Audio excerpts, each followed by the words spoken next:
अथ व्यवस्था दृष्टवा धातराष्ट्रान कपिध्वज प्रवृत्ते शस्त्र संपादे धनुर्द्युम्य पांडव। एक पक्ष था कि भाई जो व्यक्ति ने अनुभव किया है अपने अनुभव के बारे में संशय हो जाए कि भाई क्या हमने जो अनुभव कर रहा हूं कि विलक्षण नाद वगैरह के क्रम से नाद योग के माध्यम से षटचक्र भेदन पूर्वक जो मुक्ति का अनुभूति हुई, क्या वास्तव में यह अनुभूति सत्य है या मनोराज्य है। ऐसा संशय स्वानुभूति के बारे में अभ्यास पाठव अभाव संभावना थी, उसको लेकर शंका उठता है। अर्थव्यवस्था दृष्टवा वो इसलिए होता है क्योंकि समाज से बाहर आने के बाद प्रारब्ध कर्म की वजह से शरीर के अंदर विभिन्न प्रकार का रोग आदि होता है, दुख क्लेश आदि भी दिखाई देता है, तब यह संशय संभावना बनती है। तो वह संशय को दूर करने के लिए वह गुरु रूपी भगवान से पूछता है। शिष्य का कर्तव्य गुरु से अपने संशय को निवृत्ति कर लें। एक पक्ष तो ये था। दूसरी पक्ष यह है कि गीता का जो पूरा लक्ष्य बता दिया गया है पिछले 19 श्लोकों में कि विवेक वैराग्य आदि साधन से संपन्न होकर के अधर्म पक्ष धर्म पक्ष दोनों दिखा दिया। प्रकृतिधीन व्यक्ति जो अनधिकारी ज्ञान के ज्ञानाधिकारी सबका वर्णन करने के बाद और नाद साधना के माध्यम से, क्योंकि मुख्य साधना मोक्ष के लिए ओम ही होता है, ओम के नाद को लेकर के साधना होती है, इसलिए यहाँ शुरू से ही तस् संजन हर्षम कुरु वृद्धा पितामह शंख ध्वनि के बारे में नाद के बारे में कह दिया। वहीं से पहले निम्न चक्रों के नाद फिर उत्कृष्ट नादों के वर्णन करते हुए षट चक्र वेद नाद योग के माध्यम से मुक्ति रास्ता बता करके पूरा साध्य साधन समस्या जो हर आदमी को जरूरत है वो कथन हो गया। अब यहां अर्थ से क्या करना चाह रहे हैं फिर, अब यहां से इसलिए कहते हैं जो वर्णित साध्य साधन भाव है वह साध्य साधन मुझ में कैसे आएगा। साध्य साधन बता दिया और साध्य भी बता दिया है, सारी प्रक्रिया बता दी गई है, क्या क्या होता है, किस किस स्टेज में कैसे कैसे चक्रों में कैसे कैसे अनुभव होगा, लेकिन वह हम कैसे प्राप्त करें। अर्थात हम साधन तक से संपन्न हो जाएं और नाद योग के माध्यम से चाहे किसी भी योग के माध्यम से उस मुक्ति को हम कैसे प्राप्त करें। एक मुमुक्षु मोक्षैक कामी पुरुष है, वह श्रुति स्मृति युक्ति के द्वारा तल निश्चय कर लेता है, तभी तो मुमुक्षा आएगी। श्रुति सुना उसने, यतेह कर्मचितो लोक तथेवा मूत्र पुण्यचितो लोक, क्षीण होना है, ये भी सुना उसने, क्षीणे पुण्य मर्त्यलोकम में शांति, यह भी सुना जात से ध्रुव मृत्यु ध्रुवम जन्म मृत से श्रुति स्मृति युक्ति। अभी उनको सुनने के बाद में विचार करता है ये जो मैं कर्म कर रहा हूं, चाहे ब्रह्मचर्य गृहस्थ वानप्रस्थ सन्यासी तत्तद आश्रम वर्णानुकूल विहित कर्मों का जो अनुष्ठान कर रहा है और वह साधक बनने के लिए सोचता है क्या मेरे द्वारा किए जा रहे कर्म और कर्म के द्वारा यष्टव्य देवता और कर्म का फल हमें नित्य मोक्ष देगा, ये विचार करेगा। यथा यहां पर अर्जुन कहेगा ना, मैं ये देखना चाहता हूं किन योद्धाओं से मुझे लड़ना है, योद्धव्यम न वा अपने कर्तव्य मोह, योद्धव्यम वा न वा ये शंका है, मुझे युद्ध करना चाहिए नहीं करना चाहिए, यदि करना ही चाहिए तो किन से करना चाहिए, इससे पहले मुझे कर्म करना है या नहीं करना है, यदि कर्म करना है तो किस देवता का पूजा करूं, और करने पर जो फल मिलेगा वो फल कैसा है। इसी प्रकार से यहां पर भी तीसरा युद्ध रूपी कर्म का फल क्या होगा ये अर्जुन सोचेगा और अपने जितनी शास्त्र ज्ञान के आधार पर वो पूरे अपने तर्क देकर बोलेगा मुझे युद्ध अभी नहीं करना है, क्योंकि यह कर्म जिनसे करना है वो उचित नहीं है उनसे करना, और इस कर्म का फल क्या होगा वो भी बताएगा ना, कुल स्त्री नष्ट हो जाएंगे, ये होगा मैंने पूरी विवेक 3 चीज की करनी है। कर्म कर्तव्यम नवा एक, दूसरा कर्तव्यम चेत तद कर्म किम विषेकम भवति, तीसरा कर्म फल से स्थिति, ये 3 की चिंतन पूरी की पूरी यहां से अंतिम अध्याय समाप्ति तक यही चलेगा। उसकी भूमिका श्लोक में अथ व्यवस्थान दृष्टवा। अब यहां पर विचार करना है हमें भी, इसीलिए कि मोह जो होता है दो प्रकार का है, धर्मगत मोह, स्वरूपगत मोह। धर्म का मोह है और स्वरूप का मोह। स्वरूप का मोह तो यहां से ब्रह्मा तक सबको है। ब्रह्मा जो ज्ञान पूर्वक मोह था, चतुष्ट भाव चतुष्ट उसको मिल गया, श्लोक चतुष्ट है, तब उसको ज्ञान उदय हुआ तो जीवन मुक्त हो गया, तब उसका स्वरूप मोह नहीं रह गया। और धर्म का मोह उसको नहीं है, कर्तव्य का मोह भी नहीं रहा, वैसे ही ज्ञान जन्म से उसको नहीं रहता है, देवता विशेष है।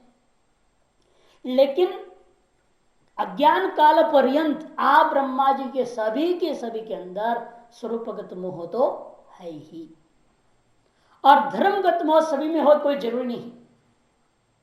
धर्मगत मोह में भी दो होता है, एक कर्तव्यगत मोह और दूसरा ईश्वरगत मोह। ईश्वर है या नहीं? विश्व का 50% लोग विश्व भगवान को मानते नहीं, नो गॉड, गॉड मानने की जरूरत नहीं। हमारे यहां दार्शनिकों में है, सांख्य नहीं मानता, वैशेषिक नहीं मानता, मीमांसक भी नहीं मानते। ये मानते तो कोई मंत्र में बोलता है, कोई तो अपना अनुमान किए हैं उन अनुमेय ही मानता है, कोई कुछ मानता है, उठपटांग है। जैसे मानना चाहिए वैसे ईश्वर हो, आप लोग से जैसे आस्तिक लोग अन्य लोग मानते हैं वैसे मानते नहीं हो। तो अनिश्वरवादी मान ईश्वर संबंधी मोह 50% जनता विश्व में व्याप्त है, और बाकी जो ईश्वर को मान भी रहे उनको कर्तव्य का मोह तो लगभग सबके पास है। आज तो बिल्कुल पता नहीं किसी को किम मत कर्तव्यम किम न, क्यों वो शिक्षा ही नहीं है ना। बचपन से शिक्षा जो दी जा रही है पेट पालने की शिक्षा, तुमको इंजीनियर बनना है, डॉक्टर बनना है, आईएएस ऑफिसर बनना है, ये बनना वो बनना, और 2 नंबरी कमाना सीख लो, कैसे तुम कमा सकते हो, अधिक से अधिक कमाना सीखो, यही शिक्षा है ना पूरी की पूरी पद्धति। इसे बचपन से हमें कर्तव्य का ज्ञान नहीं है। अब जब बुढ़ापा आता है, थोड़े रिटायरमेंट होने लगते हैं, तब धर्म कर्म को सुन लेते हैं, इधर उधर सत्संग वत्संग को थोड़ा बहुत हो जाता है, तब आंखें खुलती है हमने किया क्या जिंदगी भर। क्योंकि जो कर्तव्य हम कर रहे हैं, वहां जो शिक्षा प्राप्त करके हम जिस प्रकार का कर्म कर रहे हैं, क्या वो शास्त्र सम्मत है? क्योंकि यहां 16वें अध्याय में साफ भगवान कहेंगे ना 24वां श्लोक में, तस्मात् शास्त्रम प्रमाणन्ते कार्य व्यवस्थित हो। तस्मात् शास्त्र में प्रमाणन्ते, शास्त्र ही प्रमाण है, हमारा कर्तव्य क्या है अकर्तव्य क्या है। और शास्त्र तो हम लोग पढ़ते ही नहीं बचपन से, न कोई बताने वाला है। ज्यादा बोल दिया जन्म संस्कार करा दिए, बोलो गायत्री जप करो, संध्या करो, बोल दिया, इसके अलावा कुछ भी नहीं ज्ञान देते माता पिता। कर्तव्य का बोध तो है ही, लेकिन उस जमाने में भी जब कर्तव्य बोध था, उस अर्जुन को भी कर्तव्य का मोह सब सकता है। अर्जुन जैसे विद्वान पुरुष जो सर्व शिक्षा प्राप्त किया हुआ, उसको कर्तव्य मोह हो रहा है। इसे पूछता है कैर माया सहयोद्धव्य, कर्म मुझे करना है या नहीं करना है, यह मुझे निश्चय करना है। इसे मेरे को दोनों सेनाओं के पीछे में खड़ा कर दे, पहले देख लूं मैं लड़ूं या ना लड़ूं, लड़ना चाहिए कि नहीं लड़ना चाहिए। अगर लड़ना ही तो मैं ये भी देख लूं मैं किन किन से मुझे लड़ना है, और फिर विचार करूंगा इनसे लड़ने के बाद उसका फल क्या निकलेगा, उस कर्म का फल क्या होगा। ये तीनों विचार करने के लिए वो आरंभ हो रहा है। और हर व्यक्ति का जीवन में कर्तव्य मोह ऐसा होना ही चाहिए, होता ही है। साधक का पहला, साधक की साधनामय जीवन का पहली सीढ़ी कर्तव्य मोह है, फर्स्ट स्टेप ऑफ साधना। जब यहां आते हैं अध्यात्म जीवन में, हमें सबसे पहले जानकारी लेना चाहिए मुझे करना है, अंतःकरण शुद्धि के लिए मुझे कौन से कर्म करना है। इसे बंधन कारक कर्म कौन है, मुक्ति कारक कर्म कौन है, ये जानना है। उसके लिए हमें अपने अंदर देखना पड़ेगा व्यवस्थितान धार्त राष्ट्रान, राजसी और तामसी अहंकारों से उत्पन्न राशि और तामसी वृत्तियों के द्वारा होने वाले विभिन्न प्रकार के स्वकर्म फल परीक्षलोकान कर्म चित्तान, स्व अनेक जन्मों से कर्म चित्त फल इस शरीर में भोग रहे हैं ना हम, उसको देखने से पता चलता है किस प्रकार के हमारा वृत्तियां चल रही, किस प्रकार दुख अनुभव हो रहा है, किस प्रकार सुख अनुभव हो रहा है। उसको देखने के बाद ही प्रवृत्ते शस्त्र संपाते, तब जब यह लड़ाई शुरू हो जाती है विवेचन करने का, कर्तव्य का शास्त्र आधारित होकर के विचार आरंभ होने का नाम प्रयोग है शस्त्र संपात, प्रवृत्ति शस्त्र संपात। धनुरुद्यम्य पांडव, तब यह कपिध्वज पांडव धनुरुद्यम्य प्रणव धनु ओम को उच्चारण करता हुआ, साधना का मूल आधार ओम है, उस ओम का ही चिंतन करता हुआ, उसके अर्थ का चिंतन, उसका जप करता हुआ वह पांडव कपिध्वज अपने गुरु से कहता है। पांडव से इसलिए ना शिष्य गुरु से निवेदन करता है, कर्तव्य मोह का निवृत्ति के लिए प्रार्थना करता है। कपिध्वज यथा, कपिध्वज के कर तो बता ही दिया था, है ये नहीं। कपि कहते हैं ब्रह्म को, सुखम पिबती थी कपा तदस्य थी कपि ही ब्रह्मज्ञानी, और वो जो ब्रह्मज्ञानी कहाँ है वो, अस्मिन् शरीरे तारस वृत्ति ही विदिते अस्मिन् ध्वजे शरीरे यस्य स कपिध्वज, तारस ब्रह्माकार वृत्तियां ही हैं रहती है जिसके शरीर में रहते हुए भी उसको कहते हैं कपिध्वज। ये साधक दृष्टि से जो मुक्ति का अनुभव करके संशय उसके दृष्टिकोण से। दूसरे दृष्टिकोण से क्या लेंगे हम, वर्तमान दृष्टिकोण जो बोल रहा हूं, साधक विचार कर रहा है अपनी पहले से कर्तव्य मोह को लेकर के, इस पक्ष में क्या अर्थ होगा कपिध्वज का, कपिवत, कपिवत। कपि ने क्या किया था, हनुमान जी ने राम को अपना ऐश्वर्य भूता सीता को लौटा दिया था, लौटाने में पूरी मेहनत करा, मदद किया, बिना कपि के मदद का राम सीता को प्राप्त नहीं कर सके। टीकाकार इसलिए कहते हैं कपिर वानरो हनुमान सीतात्मिका लक्ष्मी भगवते रामचंद्राय प्रापयिता शत्रु पराजय संपाद्य, शत्रु पराजय का संपादन करा करके हनुमान ने क्या किया, सीता रूपी लक्ष्मी को भगवान रामचंद्र के लिए प्रदान कराया था। वह है ध्वज में जिसका, वो हो गया अर्जुन, वह स्थापित है ध्वज में जिसका, रथ ध्वज में चिन्ह क्या था अर्जुन के, हनुमान जी था। वह संकेत करने के लिए यदि युधिष्ठिर को राजलक्ष्मी दिला सकता है तो अर्जुन ही दिला सकता है, और कोई नहीं दिला सकता। अर्जुन की सहायता के बिना युधिष्ठिर राज्य लक्ष्मी को प्राप्त नहीं कर सकता, यह संकेत दे रहा है। यथा तथा साधक के लिए क्या है, हनुमान से लक्षित है ब्रह्मचर्य, ब्रह्मचर्य का सम्यक पालन किए बिना आपको मुक्ति रूपी लक्ष्मी कभी प्राप्त नहीं हो सकती। माने मुक्ति रूपी लक्ष्मी को ब्रह्मचर्य ही की सहायता से आप प्राप्त कर सकते, साधक प्राप्त कर सकता है। भक्ति, भक्ति वैराग्यम, लेकिन मुख्य है ब्रह्मचर्य, क्योंकि ब्रह्मचर्य को पूरा ही जोड़ दिया है सभी शास्त्रों में, वेदांत में भी सभी जगहों में साधक के लिए ब्रह्मचर्य प्रमुख साधन है।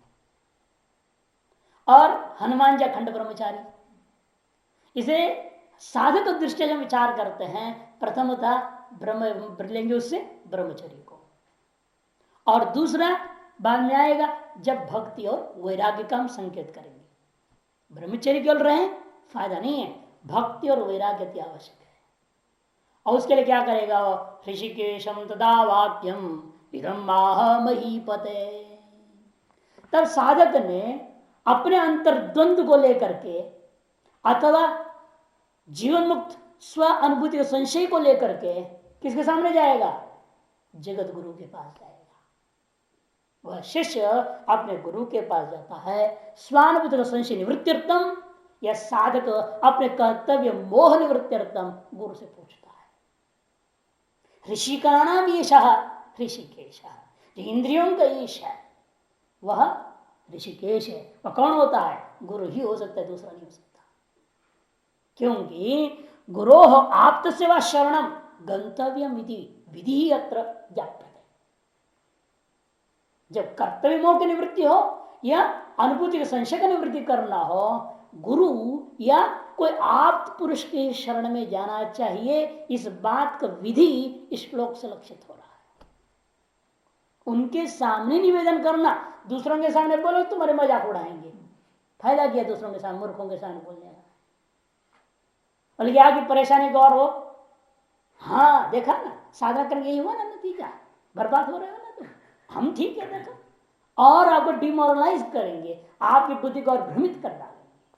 इसे जाना किसके पास? ऋषिकेश के पास जाना। ऋषिकेश में आना नहीं, ऋषिकेश के पास जाना है। ऋषिकेश में आना कोई जरूरी नहीं है। ऋषिकेश माने इंद्रियों के ईश बुता, इंद्रियों को अपने अधीन रखने वाला गुरु या ऐसे श्रेष्ठ आप पुरुष शरण में जाना चाहिए। उनके सामने अपने वचनों को रख देना चाहिए। यहां पर भी एक विलक्षणता, तदा इदमाह महीपति बोलने से काम चल सकता था। इन्होंने ही वहां जैसे यहां भी, वहां क्या था? राजा वचनम अब्रवीत, यहां पर भी वाक्यम इदमाह महीपते, यह वाक्यम शब्द बता रहा है जो भी साधक हो वही भ्रांति पूर्वक प्रश्न डालता है, या जो जीवनमुक्त स्वानुभूति संशय कर रहा हो वह भी भ्रांति पूर्वक ही प्रश्न डालता है। वहां वाक्यम कर क्या लेता अपने, वह अंतःकरण के बात को नहीं कह रहा है, बाहर बाहर ऊपर से बात बोल रहा है। मौखिकम में वह न तो अंतस्थम उच्चते, यहां पर ऐसा नहीं है। यह वाक्यम यद्यपि क्या बोल रहा है, यथार्थ का कथन नहीं कर रहा है, यहां पर वो भी यथार्थ कथन नहीं कर रहा है, भी यथार्थ नहीं कथन कर रहा है। ये वाक्य शब्द अधिक प्रयोग होने का मतलब है अयथार्थ कथन है। अयथार्थ कथन में दोनों में अंतर क्या है?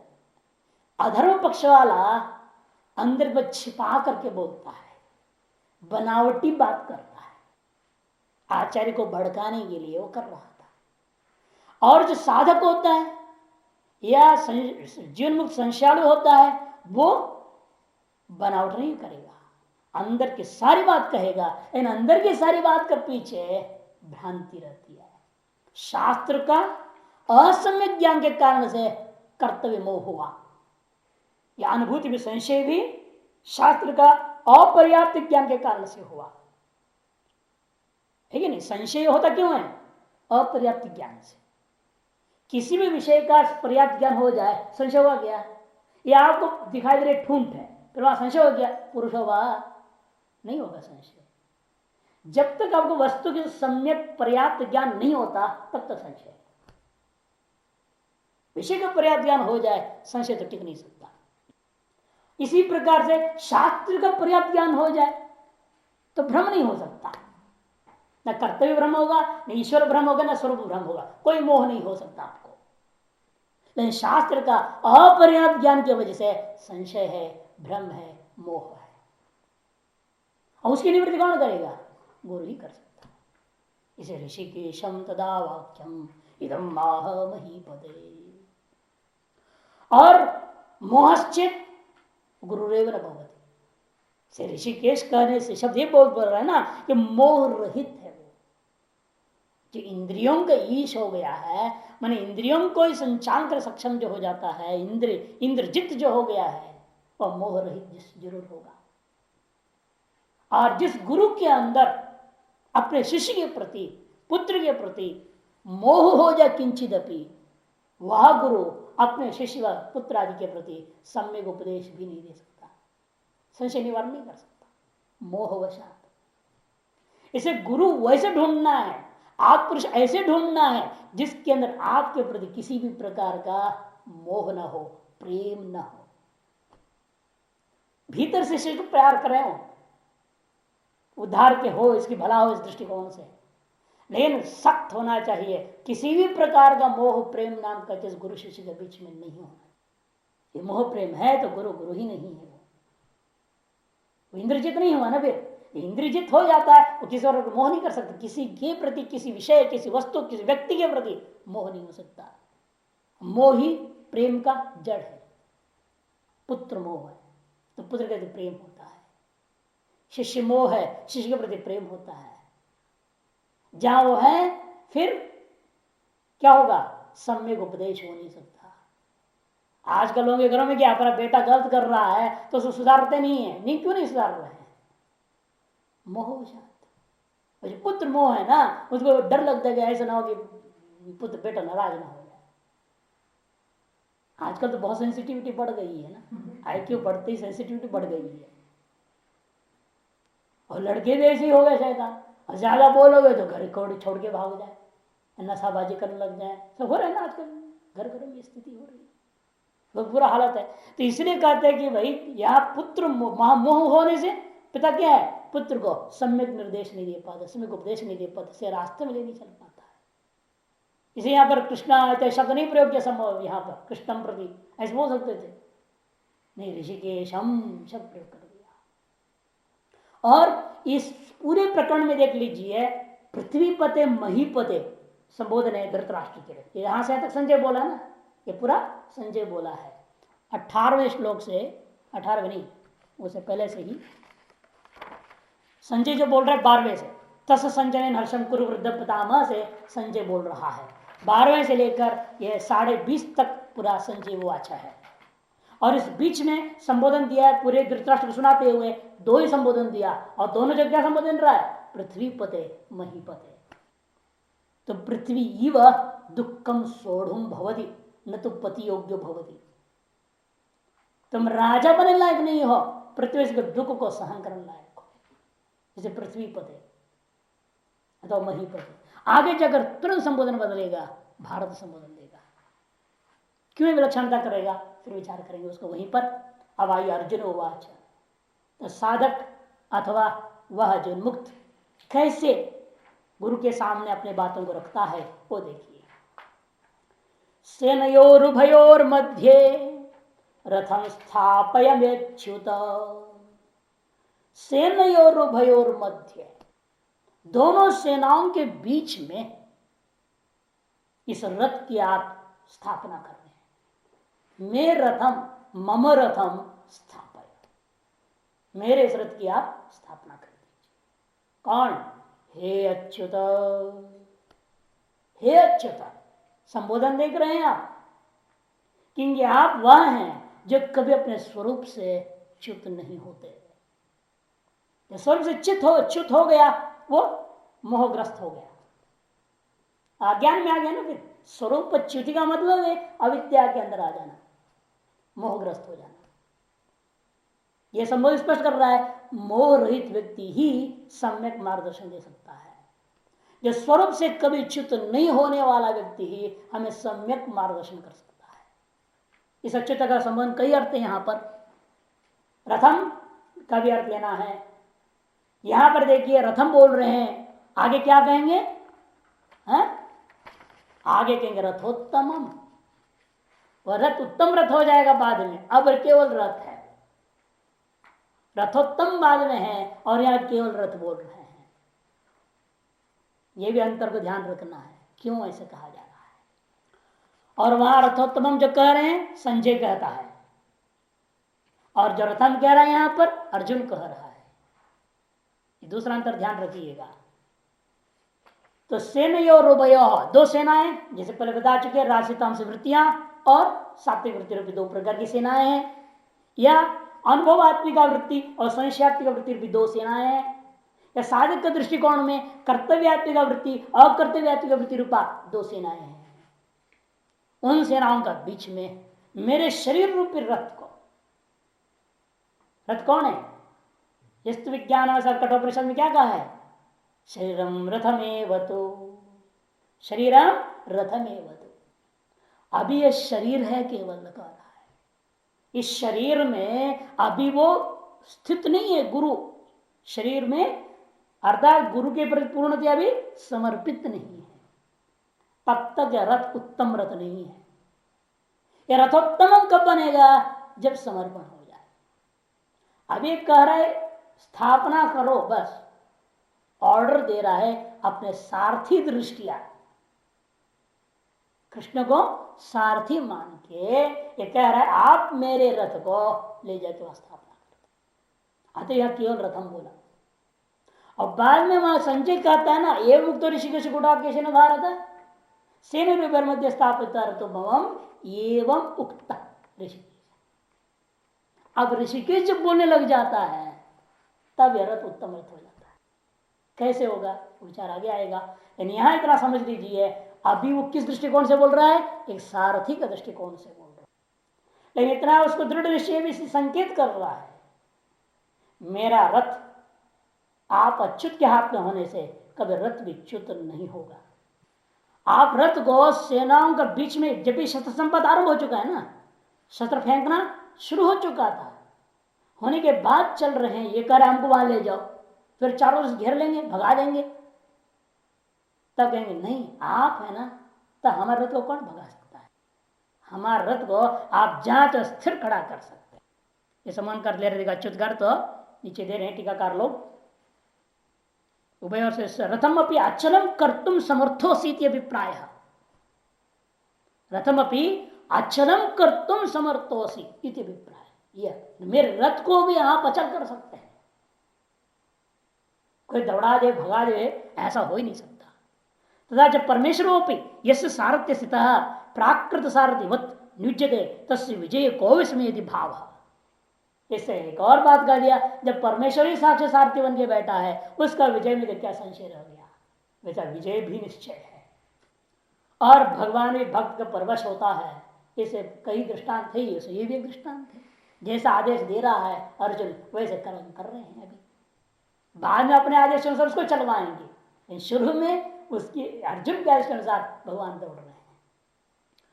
सर्वंतकरण वृत्तिज्ञम श्री कृष्णम इदम वक्षमाणम वाक्यम आह उक्तवान न तो अमृष कार्य स्वयं किंचित कर्तवान दी, ये भी बात करें परेशान अमृष कार्य नीति धर्मयो कौशलम। आगे आप पढ़ेंगे एक एक श्लोक के बीच में वह कितने शास्त्र प्रमाण है। अर्जुन शास्त्रों पर आधारित होकर के ये सब कहता है, न्याय पर आधारित होकर कह रहा है, नीति के आधार पर आधारित होकर कथन करता है, उसके हर वचन के पीछे बड़ा प्रमाण है, और वो अपने आप को अकर्तव्यता की ओर जाना चाह रहा है। ये कर्तव्य भ्रम है। कर्तव्य में अकर्तव्यता को शास्त्रों के असम्यक प्रतिपादन द्वारा, मिसकोटिंग ऑफ द शास्त्र, अर्थ का अनर्थ करना अलग चीज है और उद्धरण करने का अलग चीज है। Misinterpreting and misquoting two different things है। आप शास्त्र के अर्थ को ही बगाड़ दो, वो अनर्थ करना हुआ, और शास्त्र का दुरुपयोग करना, जहां जो चीज शास्त्र को आपने उल्लेख नहीं करना चाहिए, उदाहरण नहीं देना चाहिए, वहां शास्त्र उदाहरण दे करके अपना बात को स्थापित करने की कोशिश करना, ये यहां पर अर्जुन दोनों बात कर रहा है। कई जगह अनर्थ कर दे रहा है, कई जगह शास्त्र का दुरुपयोग कर देता है। ये सब क्यों हो रहा है? भ्रमवशात, मोहवशात। और वह मोह क्या है? कर्तव्य मोहवशात। पहले 6 अध्याय पूरे कर्तव्य मोह की निवृत्ति के लिए है, बीच का 6 अध्याय ईश्वर मोह निवृत्ति के लिए है। इसलिए ईश्वर के स्वरूप देखना चाहता है, विराट दर्शन वगैरह वहां पर इसलिए हो जाता है। भगवान अपनी विभूतियों का कथन करता है, ईश्वर की क्या स्वरूप का कथन करते हैं। अंतिम 6 अध्याय स्वरूप मोह का निवारण करने के लिए। हर व्यक्ति में 3 ही होता है, ये 3 मोह की निवृत्ति साधक का मुख्य लक्ष्य होता है, कर्तव्य मोह, ईश्वर मोह, स्वरूप मोह। उसके 6 ये 18 अध्याय से चलता। उसका संकेत कर दिया अच्युत शब्द से भी, ये टीकाकारों ने कह दिया। यावदेतान् निरीक्षे हम योद्ध कामान अवस्थितान् कैर्मया सह वे योद्धव्यम् अस्मिन् रण समुद्यमे। हाँ, एक बात छोड़ गई, अर्जुन उवाच। अर्जुन किसको कहते हैं? एक तो हमने बता दिया था आपको, अर्जनी धातु, अर्जन अर्जनी, उसका निजंत बना करके अर्जयति, ये बना करके भी आप रूप ले सकते हो। दूसरा रिज धातु भी है, रिजु। रिज धातु 4 अर्थ में, गति, स्थान, अर्जन, उपार्जनेशु। गति, स्थान, अर्जन, उपार्जनेशु वादिका है 107वां धातु। अर्ज धातु भी वादी का 134वां धातु, इसका निजंत का प्रयोग किया था, अर्जयति। इसका रिज धातु है, इसका अर्थ होता है सरल। रिज वह है जिस संकेत करते गति है, गति का मतलब यहां ज्ञान है, स्थान माने लक्ष्य का निश्चय है, अर्जन उसके उपाय भी साधन भी उसके पास प्राप्त है, लेकिन उपार्जन करने में गड़बड़ी है। ऐसे शुद्ध अंतःकरण के लिए ऋजु कुटिल नाना पथ जुषाम महिमा स्तोत्र में ऋजु कुटिल, ऋजु मैंने सरल मार्ग, सीधा साधा, स्ट्रेट फॉरवर्ड, भोला भाला, शुद्ध अंतःकरण वाला ही ऐसा हो सकता है। जिसका थोड़ा सा भी छल कपट है, झूठ मार सब आगे तो गड़बड़ हो, वो अर्जुन नहीं है। इसे दो धातु से किसी भी धातु को लीजिए, प्रत्यय तो वही करना है, उनन जो उनादि सूत्र बताया था, है ना, तीसरे पाद 58 सूत्र 358, उनन प्रत्यय करके अर्जुन, चाहे अर्जेति धातु से बना लो चाहे ऋज धातु से बना लो, दोनों अनुसार तो वही लेना है, सरल शुद्ध अंतःकरण, ये अर्थ लेना है। ऐसे अंतःकरण वाला अर्जुन उवाच, साधक ने शिष्य ने कहा। अतः तभी सब कुछ स्पष्ट गुरु, इसलिए गुरु के सामने कहा कोई चीज छिपाना नहीं है। और ये अर्जुन देखिए कोई बात नहीं छिपाता, अपने अंदर जो बीत रहा है पूरी की पूरी रोज आता है, पूरी बोल देता है, साफ साफ। छिपाएगा तो फिर गुरु भी उसको दूर कैसे करेगा, संशयों को, कर्तव्यों को पूर्ण निवृत्त कैसे होगा। अंदर जो कुछ भी है सब कुछ बताना पड़ता है, तब सही सही रास्ता बता सकते, मार्गदर्शन हो सकती है। और अर्जुन या पूरा 21 से 42 तक सारी बातें ही कहेगा। यावदेतान निरीक्षे, हम ऐसी जगह ले जाके मध्य में खड़ा कर दो जहां से मैं इन सब को सम्यक प्रकार से देख सकूं। युद्ध का मान अवस्थित था, युद्ध की कामना से अपने अपने स्थानों पर अवस्थित इन सब को मैं देखना चाहता हूं। ऐसे कर ले जाओ। क्यों देखना चाहते हो? क्योंकि मैं निर्णय लेना चाहता हूं, कैर्मया सहयोद्धव्यम अस्मिन रण समुद्र में, इस रण मध्य में किनके साथ मेरे को युद्ध करना है यह मैं निश्चय करना चाहता हूं। कहते क्यों निश्चय करना है, जो है सामने सबको मारना है, शत्रु है सब। कहते नहीं नहीं ऐसा नहीं है, हमें बहुत कुछ सोचना चाहिए। अगले जो सेना में भी कई लोग मजबूरी से, धार्मिक पक्ष वाले लोग, धार्मिक लोग होता हुआ अधर्म पक्ष में मजबूरी में खड़े हैं, उनको मारने से पहले मुझे सोचना पड़ेगा। और हमारे पक्ष में कई अधार्मिक भी छिपे होंगे हमारे समर्थन में, उन्हें भी हमें मारना पड़ेगा, नहीं तो बाद में वो हमको बंटवारा करने लगेंगे, हमने भी तुमसे लड़ा तो लो हमको भी लाओ हिस्सा, हम भी तो लड़े हैं तुम्हारे साथ, हिस्सा दो मुझे बोलिएगा, फिर तो युधिष्ठिर को पूरा राज्य का साम्राज्य नहीं मिलेगा। ऐसे जो दुष्ट हमारे बीच में बैठे हों धूर्त, उनको भी मुझे मिटाना है। और सबसे खतरा शत्रु से ज्यादा अपने घर बैठा हुआ धूर्त होता है। इसे तो कहावत बन गया, घर का भेदी लंका डहाए, कहावत है सेंगे, घर का भेदी लंका डहाए। विभीषण यदि राम के साथ ना होता तो लोग घुसने का रास्ता भी पता नहीं चलता। विभीषण ने सारा सीक्रेट बता दिया, घर का सारा भेद खोल दिया, तभी तो लंका नष्ट हुई। इसी तरह से यहां पर भी ये कहानी सब जगह लागू होती है। उसके बाद इतिहास तो ऐसा बारंबार पुनरावृत्ति हुआ है, जितने भी राजा लोग नष्ट हुए हैं हमारे देश में, वो सब घर का भेदी उनसे हुआ। नहीं तो कोई ऐसा व्यक्ति दम नहीं था किसी भी, चाहे विदेश के अगर कोई भी सेना में दम नहीं था को भेदन करके घुस जाए किसी किला के अंदर। हमेशा दगाबाजी अपने ही राजा के खासम खास लोगों, कभी साला है कभी चाचा भतीजा है, ऐसे ही लोग जो क्लोजेस्ट रिलेटिव जो माना जाए, यही लोगों ने धोखा दिया। इसीलिए अर्जुन कहता है मुझे शत्रु पक्ष को देख करके उनसे लड़ना नहीं है, कैर्मया, शंखा में स्वपक्ष पर पक्ष उभय पक्षयो स्थितयो हो, धार्मिक अधार्मिकयो हो, यही सह मया योद्धव्यम तन्निर्णयतव्यम, पुनः मुझे निर्णय कर। इस तरह से यहां पर भी होता है, कई बार सात्विक वृत्तियों का बीच में छिपा रहता है कामना भी, उसको पहचानना सबसे बड़ा कठिन होता है।